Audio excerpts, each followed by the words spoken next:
सरकारी प्रॉपर्टी से निजी प्रॉपर्टी कैसे बनती है ये उन लोगों को पता है।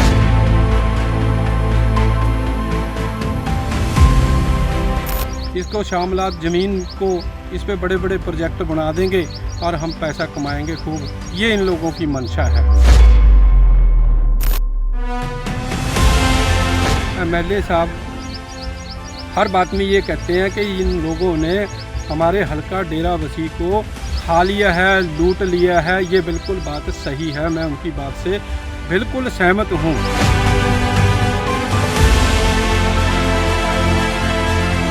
उस समय में ये एसडीओ साहब होते थे, इन्होंने पटियाला रेंज के ये मिलजुल करके एमएलए से ये बड़ा घपला किया। जो एक ना 4,500 फुट में करीब 8 फुट की ड्रेन बना दिया वो एयरपोर्ट के नाम से।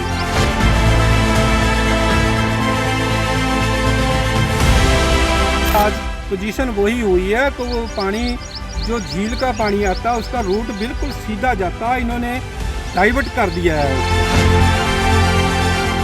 ना पटवारी, ना कोई लिखित पढ़, ना ही कोई पैमाइश। पानी आया और अपने हिस्से की जमीन पाने की कोशिश। बल्टाना के सुखना चौक का भयानक मंजर। किस तरह से पहले सिस्टम ने उसका रूप बदला, रास्ता बदला और उसी को उसके घर से निकालकर प्रकृति से छेड़छाड़ की कोशिश की। मगर प्रकृति देना जानती है तो वहीं अपना रौद्र रूप अपनाकर वसूलना भी जानती है। तो क्या ये प्रकृति का इंसाफ है या बदला? आप खुद देखिए।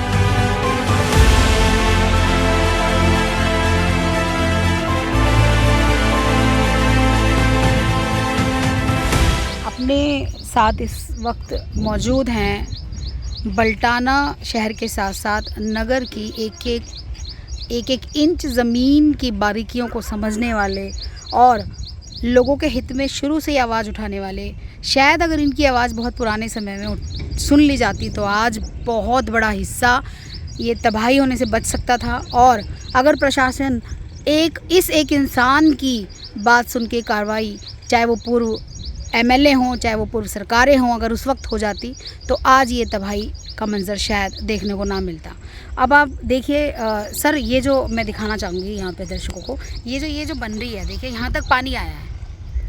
ये क्या, कौन सी ये सोसाइटी है सर? और ये झोपड़ियों तक तो पानी गया ही होगा। अगर कल को ये पानी जाता है सर यहाँ पर तो फिर से एक बार और ट्रेजेडी का रूप लिया जाएगा। तो ये क्या बन रहा है? ये इतनी बड़ी सोसाइटी दिख रही है, बिल्कुल पानी के मुरे, यहाँ तक पानी लगभग चढ़ी आया था। तो सर ये क्या सोसाइटी है? सबसे पहले आपके चैनल को मेरी तरफ से नमस्कार। और मैं सबसे पहले ये बताना चाहता हूँ आपको कि हमारे जो बल्टाना सुखना चौक है उसकी चौड़ाई करीब 4,500 से ऊपर है। अब लैंड माफिया, अफसरशाही और राजनीतिक लोगों की मिली भुगत से इसको पहले तो जो प्रॉपर्टी है, जो सरकार की प्रॉपर्टी थी, इसको गोल मोल किया गया, खाया। और इसको सारे उन्हें रल मिल के, अब बीच में के आईएएस ऑफिसर कुलदीप सिंह मिन्हास भी थे और अफसरशाही थी, राजनीतिक लोग थे।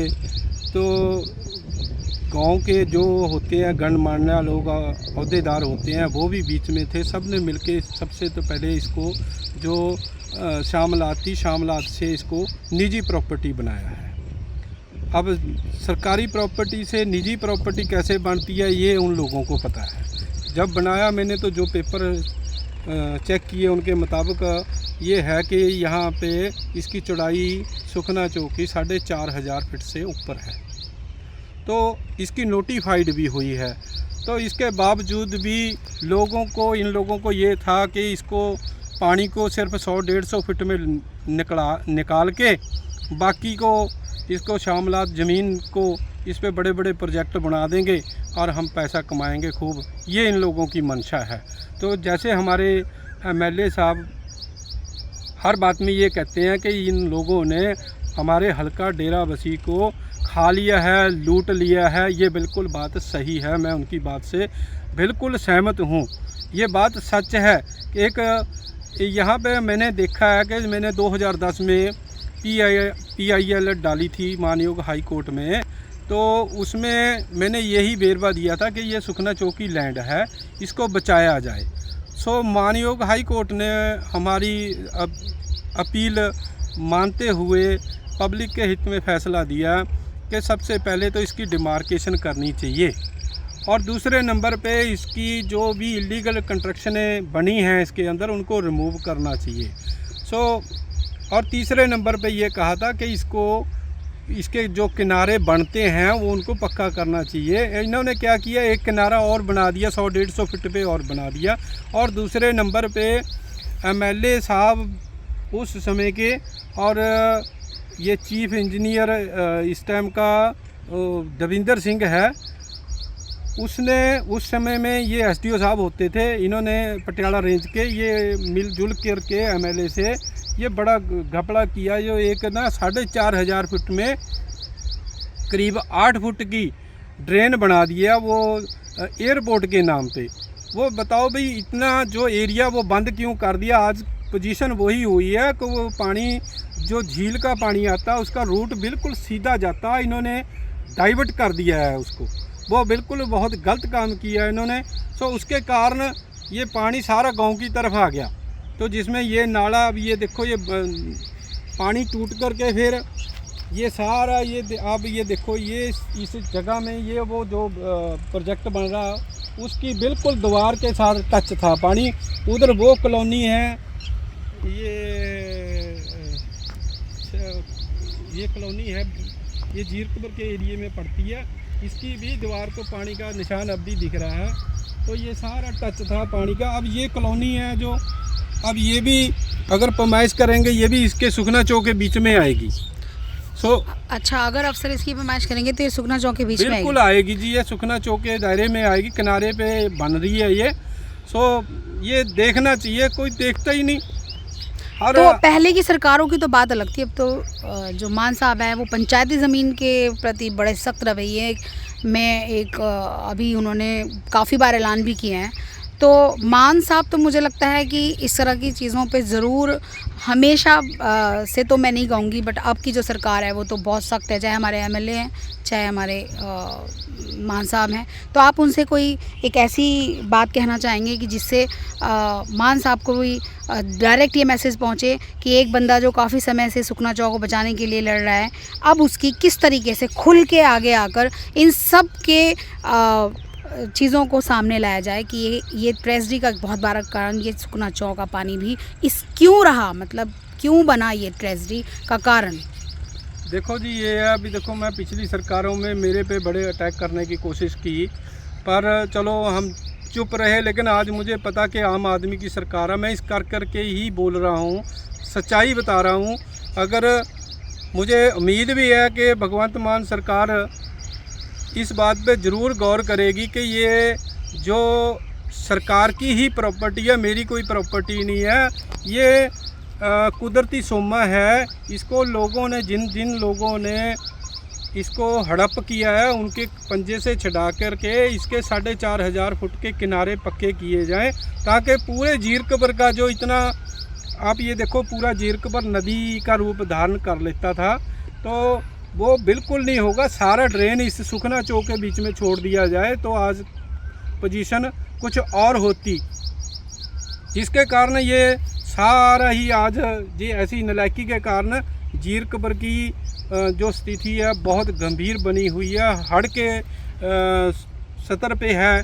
तो इसको बचाया जाए, मेरी यही अपील है हाथ जोड़ के अपने MLA साहब से और मुख्यमंत्री पंजाब से कि ये जो नदियों और नालों की पूरी छानबीन करके इनको छुड़ाया जाए लोगों के पंजे में से, क्योंकि लोग दिन भर दिन यहाँ पे प्रोजेक्ट बना रहे हैं और बिल्डिंगें उसार रहे हैं। तो इनको हटाया जाए कि कम से कम सुखना ये नदियों नालों की ज़मीन को छोड़ दें ये, और जगह बहुत है ज़मीन जहाँ पे ये लोग अपनी कॉलोनियाँ काट सकते हैं।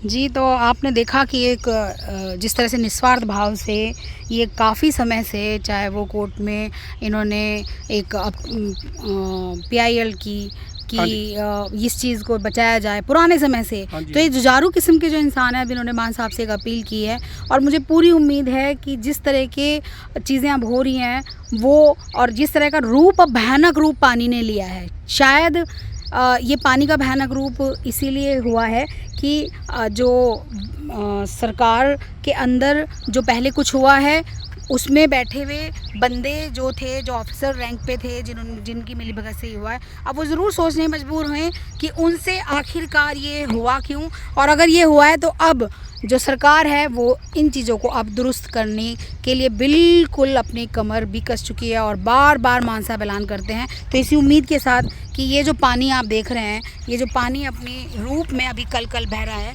ये आने वाले वक्त में इसी तरह एक जो यहाँ पर सुखना चौथी उसी रूप में वापस आएगा और आने वाले समय में इसका रूप बदलकर कोई भी यहाँ पे भयानक स्थिति नहीं होगी। इसका एक वायदा ये खुद पानी भी अपने मुंह से करेगा।